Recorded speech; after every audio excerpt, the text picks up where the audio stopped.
Сегодня последний день уходящего года. Новый год – это определенный рубеж, с которым практически каждый из нас делит жизнь на до и после. Это время, когда нужно подвести итоги, порадоваться достижениями. Это лишний повод поздравить родственников, друзей и знакомых и купить подарки детям. Для них это пора чудес.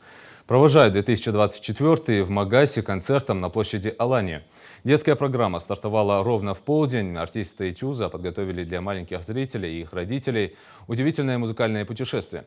На площади сейчас находится наш корреспондент Мадина Цору. Она выходит с нами на прямую связь.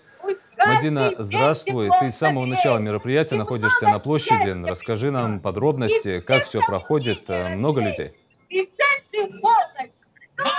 Добрый вечер, Юсуп. Да, сегодня, как мы знаем, самая волшебная ночь в этом году. Елки, украшения, подарки и, разумеется, хорошее настроение. И пока одни встречают Новый год дома, другие с целыми семьями собрались здесь, на площади Алания. И сейчас здесь царит самый настоящий праздник. Жители Ингушетии и других регионов наслаждаются вечером. А впереди их ждет насыщенная, яркая новогодняя программа. Слово я хочу передать своему коллеге Илезу Китагазову.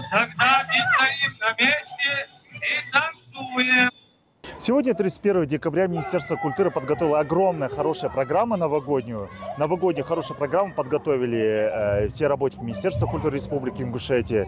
Вот недавно прошло мероприятие с участием наших самодеятельных ансамблей, детей, которые выступают, творческие коллективы из разных сел и регионов нашей республики. В данный момент сейчас проходит спектакль «Тюза», где аниматоры работают с детьми, показывают и новогоднее шоу. И чуть позже, даже в прямом эфире, мы покажем новогодний концерт, который подготовили артисты Государственной филармонии имени Ахмеда Хамхоева.